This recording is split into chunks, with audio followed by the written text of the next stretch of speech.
In Lalpur in Pakistan.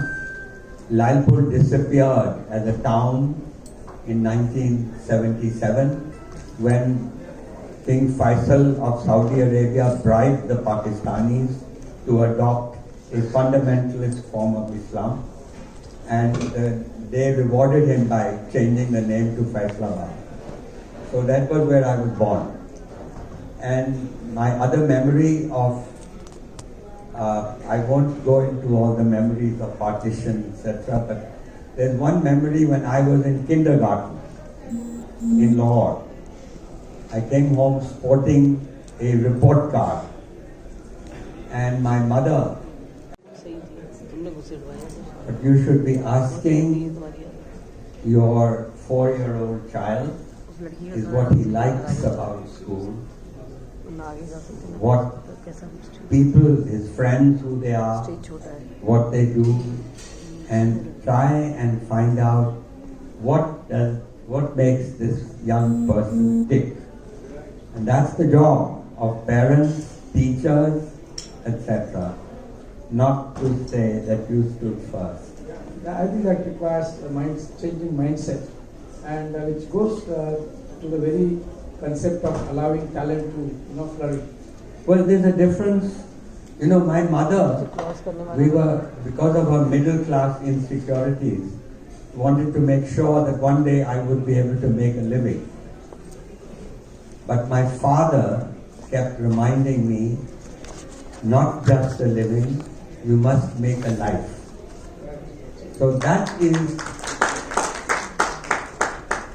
So these two influences are what made me. Making a life and also making a living. And there are many ways to make both. But doesn't what made you change from philosophy to corporate world, this world? Well, first of all, when my father was an engineer, and when I was born, he was earning 184 rupees a month salary.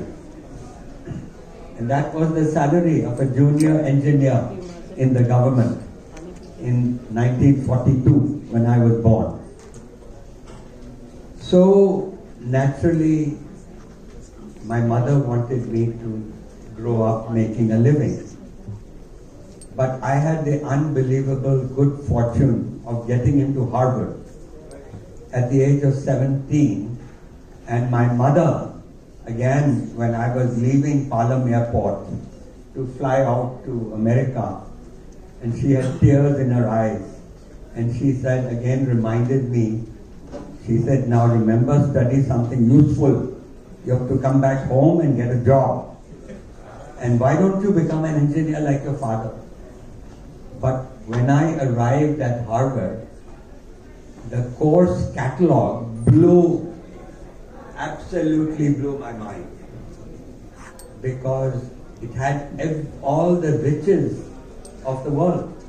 So instead of studying engineering, in my first 2 years, I studied Greek tragedy, I studied the Russian novel, I studied Sanskrit love poetry, I studied economics, I studied philosophy. So I studied everything that was not useful. And my mother got very worried.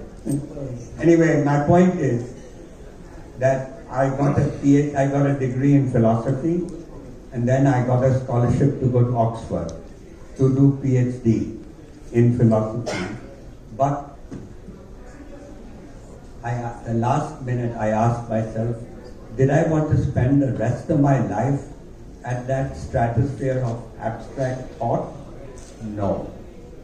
And so I refused the scholarship, and I said I wanted a life of action. And my mother, her worst nightmare got realized. She had an unemployed son at home. And she had a neighbor who used to needle her every day. Thoda munda ki kar raha hai? Is my neighbor, and my mother would get very embarrassed. And so to save her embarrassment, I answered the first advertisement in the newspaper, where it was, they wanted to have trainees. I didn't know what a trainee was, but this company was interviewing people. So I applied for the job, and I think they got impressed with my Harvard degree, and they gave me the job. That's how I went into business. And of course, after 25, 30 years, frankly, there was enough selling Vicks Vaporub, Pampers, Tide, and Ariel detergents, all good brands. Correct. But enough is enough.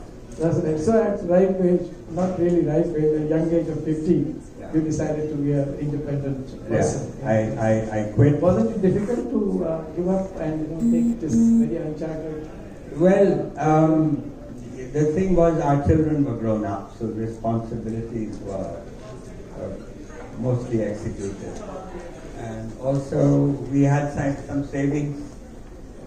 Savings because I'd worked, it was a multinational company, I'd worked abroad. In India we couldn't save because the government controlled your salary. You couldn't, even the head of the company could not earn more than the secretary to the government. So 5,000 rupees was the limit. You could not earn more than 5,000 rupees a month. Can you believe that? In the 1980s. And so, but because the company was multinational, I got a chance to save money. Anyway, I thought we had enough. I showed my wife. My wife was very upset because she thought, my God, अगले महीने salary नहीं आएगी, क्या करेंगे? But I showed her that we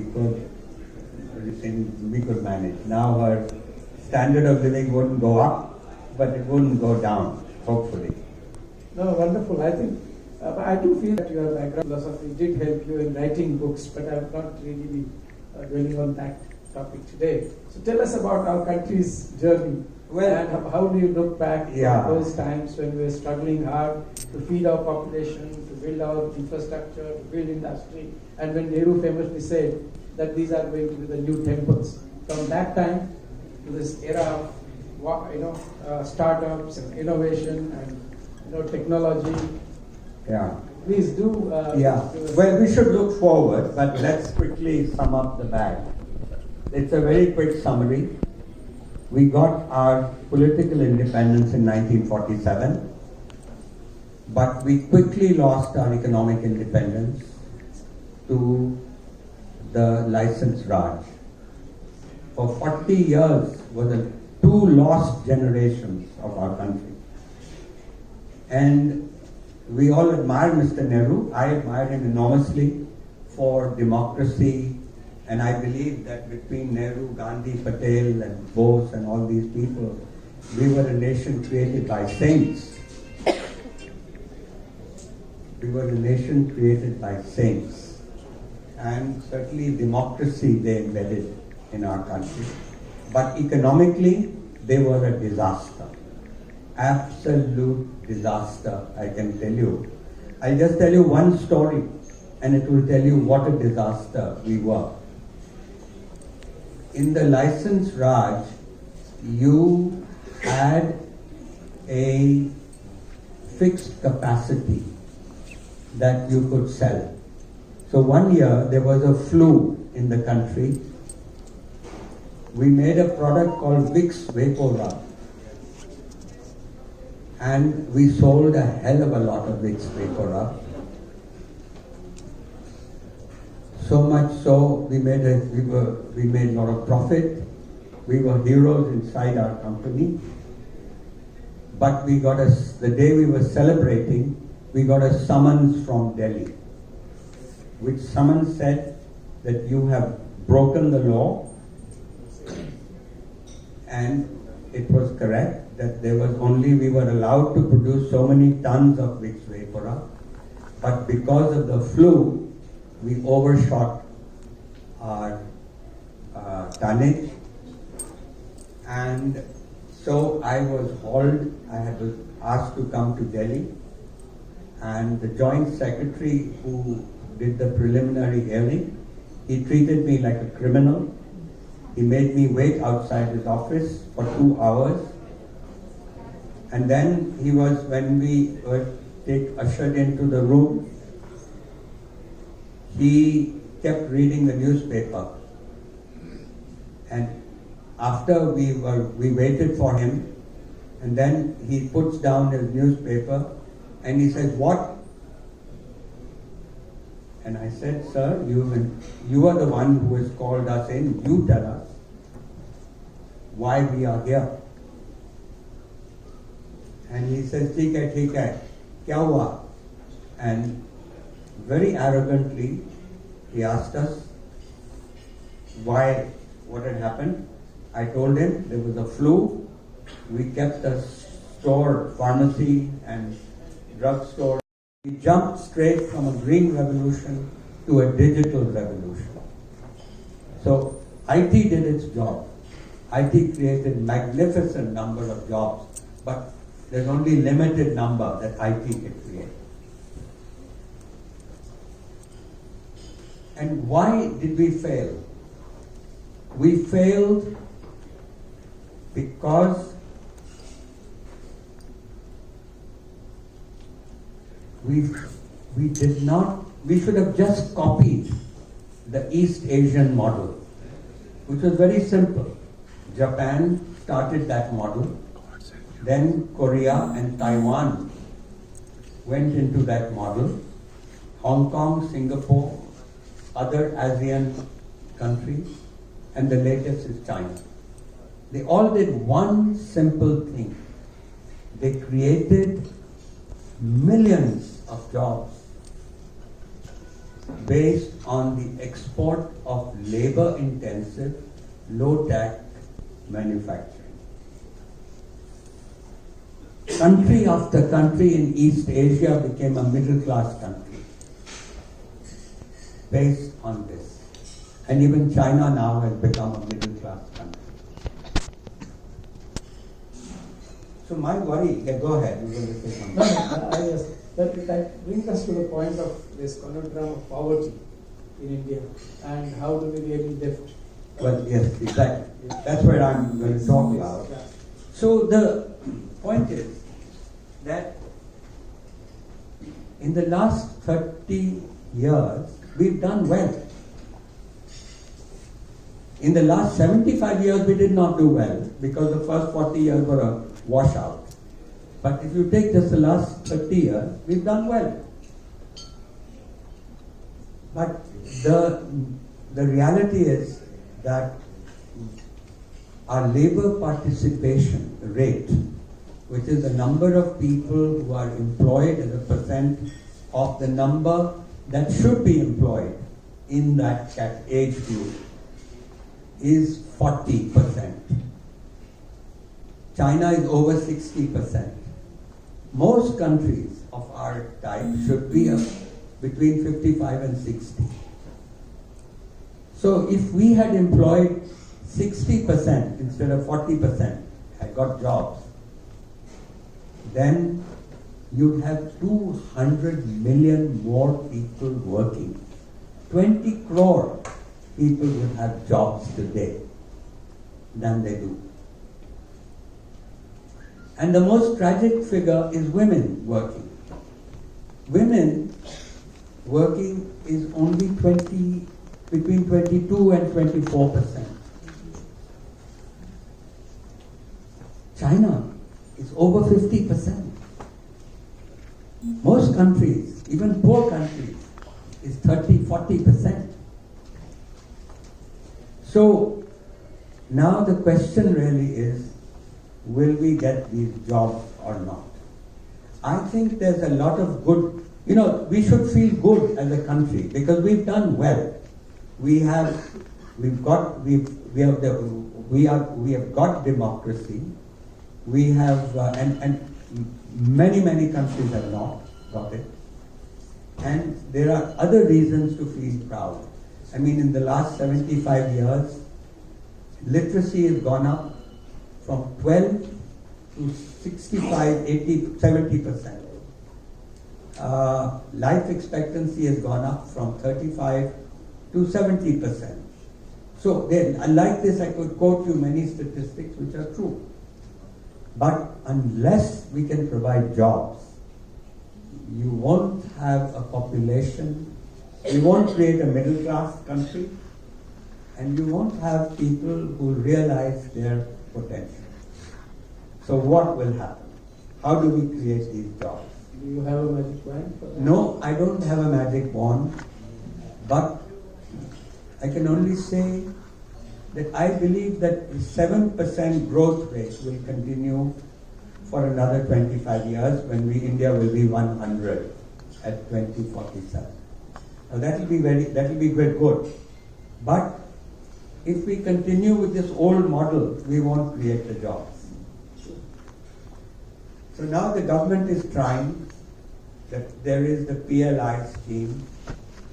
The PLI scheme has a flaw. It should reward exports and it should reward labor-intensive manufacturing. Garments, toy making, these are the things that create jobs.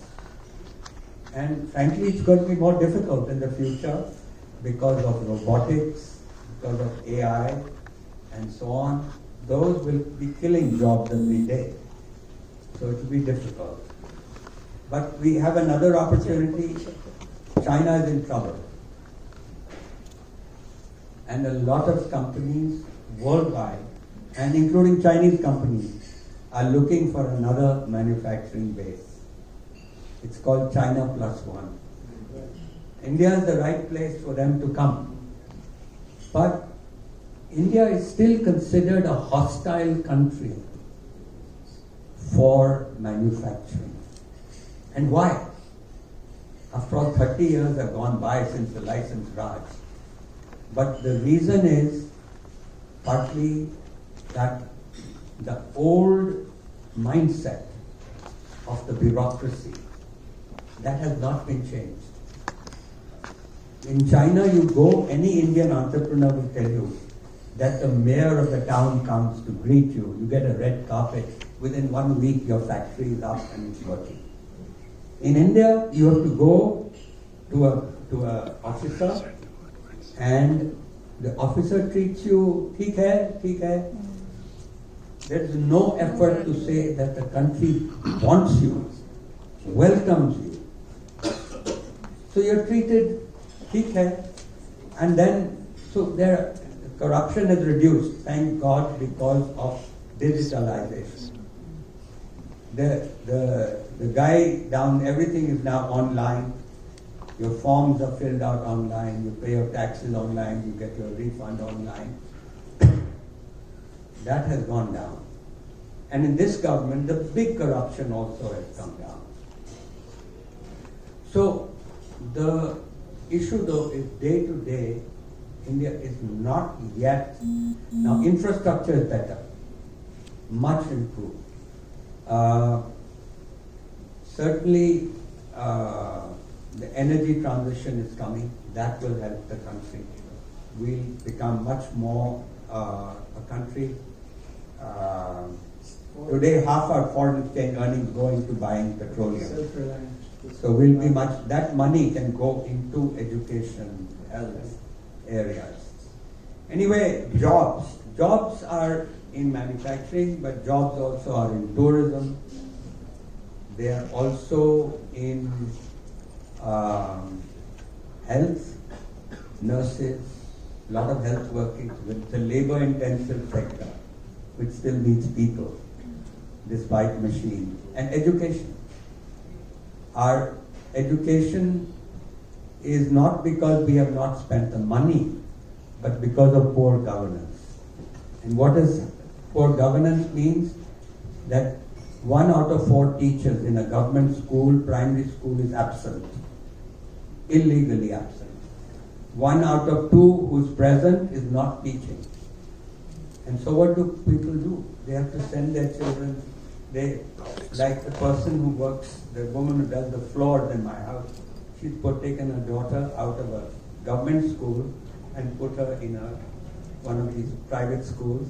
She pays 500 rupees a month for her daughter to go to school. It's not money. That's why this happens. So education and health have an opportunity to create jobs. But we have to improve the governance. Also in health, 1 out of 4, 40%,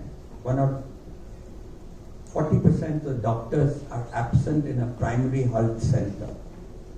30% of the nurses are absent in a primary health center. So these are the things we need to fix because these are, anyway, India can, despite the fact that only 20% of Indians get a decent education, we have got a 7% growth in the world. We've achieved a lot. But just think, if some of these things were fixed, how far we could go. Anyway, I'm sounding like a broken record. No, so I think what you really makes sense. But I want you to tell our youngsters here, and also this is both while there are corporates here, there are also a lot of civil society organizations. How, because one of the things that you mentioned towards the end is the issue of governance. And without governance, no country can really, build its institutions, maintain them with a certain strength, and those institutions then can't guide also. Yeah. So, what would you like to tell youngsters about decades that are going to come and the opportunities that we have in front of us? So what I've been speaking about really is the need for economic reforms, and the country in the last 30 years, from 91 onwards, has been reforming, slow reforms. Where we have not reformed and where we need reform is governance. That's why I wrote a book called India Grows at Night When the Government Sleeps. Wow. So India has risen not like China or East Asian countries because of the state. We have risen despite the state. That's the honest truth. That it is the bureaucracy and the politicians who have kept us down. And so I'll give you just 3-4 examples of governance. Why should we wait 15 years to get justice in the courts? No country does that. Why should I be afraid to go near the Lodi Road police station? And why should the police be a handmaiden of the chief minister? Of course, not in Delhi, but in all over. And they go after the opposition, etc. And the police, then let's take parliament. Why are 1 out of 4 parliamentarians, why does have a criminal record?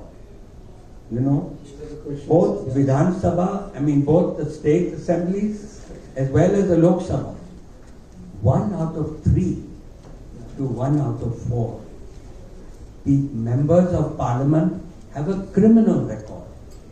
And 1/3 of these have record of murder, rape, very serious crimes we're talking about. And then, so we've just discussed judiciary, we've discussed police, we've discussed parliament, and the 4th pillar of governance is the bureaucracy. In bureaucracy, look, 20% of the bureaucracy is outstanding. But why is it that a person in the bureaucracy who works hard, keeps the country afloat, spends 14 hours a day, and really gets the job done? Why is that person promoted on the same day as a chap who works 2 hours a day, does all the time, spends his time politicking, and when it time comes for the big promotion, it's that politicking guy who gets the promotion? And why should they get paid the same? And why should they get promoted on the same day?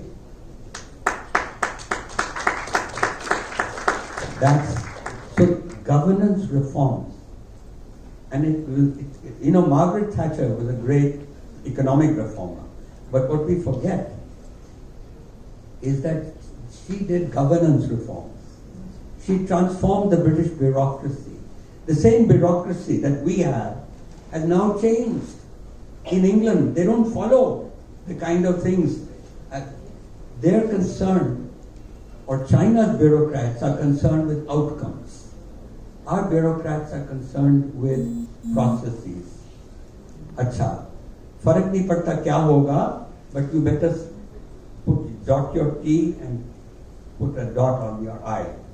And that is what you are measured for. So, all these, this is governance failure. Really. Absolutely right. I think unless we address the governance issues, it's very difficult to imagine that we really take quantum jumps. We would grow at a particular pace that we have now, 6 to maybe 8 can rate, going phenomenally. I'll tell you one thing. I don't want to close on a low note. There is a high note that's there. And that's the young people of our country. That despite all these problems, India today is in an age of startups. It's amazing to have over 100 unicorns. A unicorn is a company that goes to $1 billion in value. Now, the big companies don't create jobs. You know, the big companies, you take Indian Oil, or you take in the private sector, Infosys, or all these are big Tatas, etc. They don't really create the jobs, nor do the Kirana Walas, millions of Kirana Walas all over. They don't create the jobs. The people who create the jobs are these startups. There was a study done in America, and the study has shown that most of the jobs in America in the last 25, 30 years were created by startups. That companies which didn't even exist 25, 30 years ago. Imagine Facebook and these Exactly. DHL, FedEx, all these were the ones. And now Zomato, Amazon, we couldn't have imagined. Exactly. So that is my hope. And I can let me just tell you one little story. Yeah, please. I don't think we're so currently completely absorbed that we don't want you to stop. It's a story from the 12th century. 12th century. Kashmir. Mm-hmm. It's from a text, Kashmiri text in Sanskrit called Katha Sarit Sagara, Ocean of Stories. And in this story, there's a story called The Mouse Merchant. And frankly, it was this story that persuaded me to abandon an academic career at Harvard and Oxford and come and work in the bazaars of the country. And this is a boy who's 17 years old. His mother is poor. His mother cleans houses to pay for his education. But once he's 17, she says, now look, I've given you all I can. Now you're not going to go and clean houses like me. You have a big destiny. And so she says to him, go to that house over there. It's the richest man in our town. And he's a kind man. And so if you stand outside his door, you ask him for advice. And so the boy goes the next day to this rich man's haveli. And he sees a dead mouse. He sees a dead mouse outside the house, in the courtyard. And so when the rich man comes out, he smiles at this young boy, and he says, what can I do for you? And the boy says, can I have that dead mouse? And the man laughs. He says, people come to me asking for money, for all kinds of things, and you're doing me a favor. Take the dead mouse. Now, what else can I do for you? And the boy says, no, nothing else, fine. So the boy takes the dead mouse, he knows a widow near where he lives who has a cat. So he goes and sells the mouse as cat food to this widow. And with the few paisa that he gets from selling the dead mouse, he goes and buys chana in the bazaar. And then with the chana he makes puriyas. And he takes a ghada of water and he goes and sits in the town square of a log of wood. Next day he sells one of the logs and he buys more chana, better chana, more spices and all, and more delicious chana, and he makes bigger packets, and again he goes to the bazaar, goes to the town square. So he does this every day.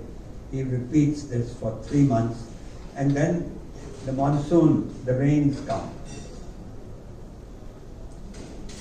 and the logging stops in the market, in the forest, and the price of timber shoots up in the timber market, and he has a house full of logs by then, and slowly he starts unloading his logs in the timber market, and by the end of the season he has made enough money to buy a shop in the timber market.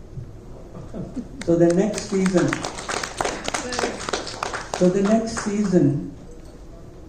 he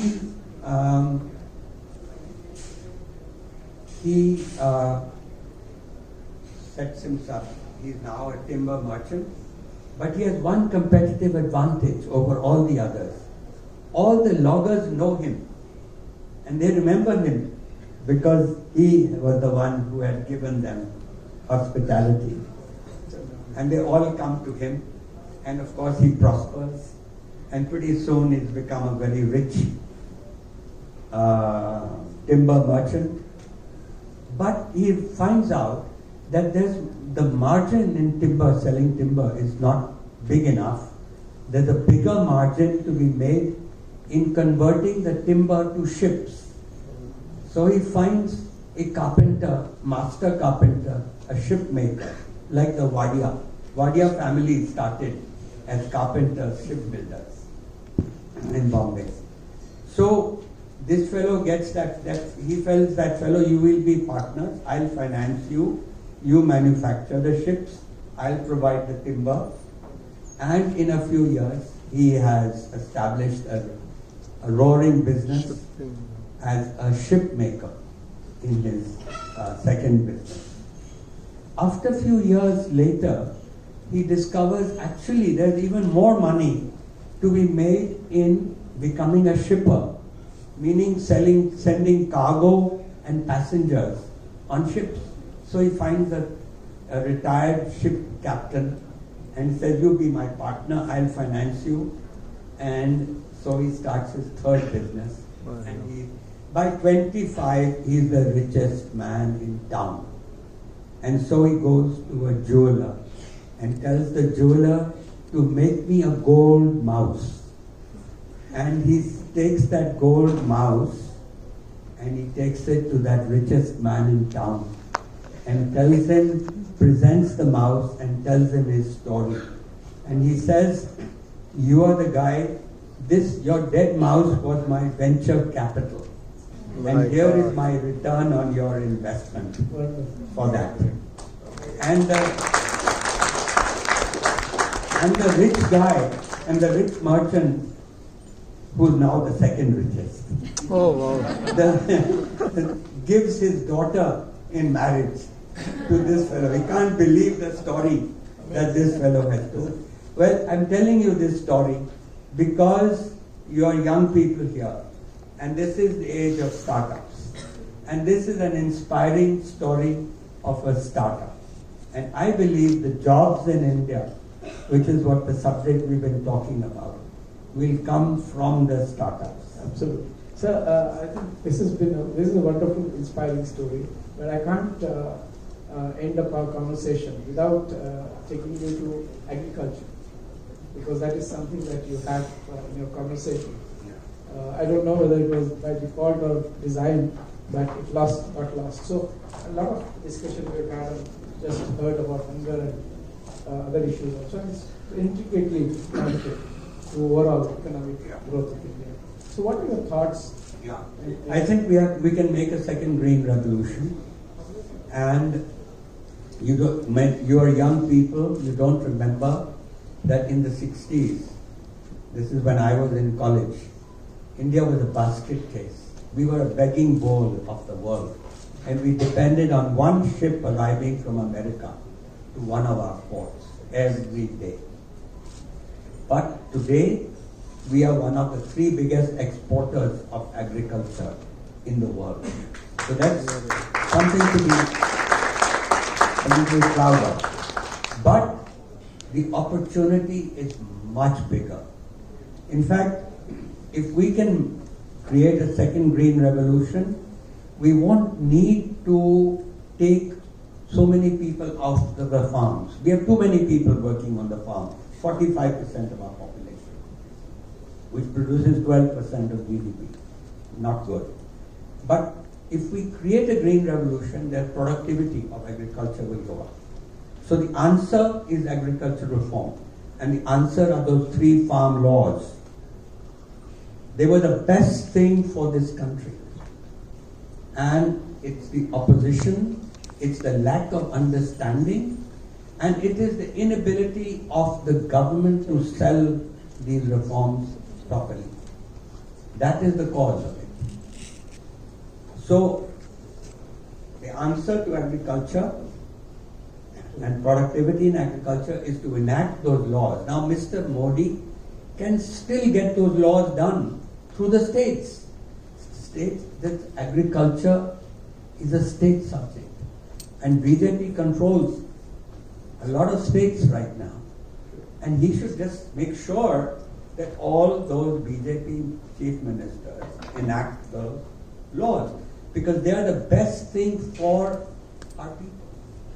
It's the problem of that farm problem was only confined basically to Punjab, Haryana, and part of UP. Only 6% of the farmers were beneficiaries of MSP. So for the Punjab problem is a different problem. That Punjab is growing the wrong crops. You should not be growing rice in Punjab. Punjab farmer is capable of so much more, much higher value added crop. He's a hardy farmer. I'm a Punjabi. My father was a canal engineer. I know about the Punjab farmer. And so I would just say that there should be a package, special package for Punjab, which would give the farmer an opportunity to move up the agricultural, to grow more higher value added crops, which is what many other states have done. That would be the answer to agriculture. Very true, sir. I'm a farmer's son. So it does feel that this particular sector, the potential is yet to be tapped. And is enormous. We can actually become the world's breadbasket rather than being, what we were in 50s and 60s. I think, we have shot our time. I think we have overshot our time. But I think this has been a fascinating sweep, not only of economic development of India, but also of our history, culture, thought processes, the comparative outlook of economies in different countries, and the personal journey, which has been, absolutely so enchanting. That story itself is inspiring for each of us here. I hope there is no compelling one question in the audience without which you can't go home and this will remain incomplete. Yes, Surashri, and being a lady, I think it's important that you have a voice. So, but this is the only question we'll take in view of the time shortage that we have. Thank you.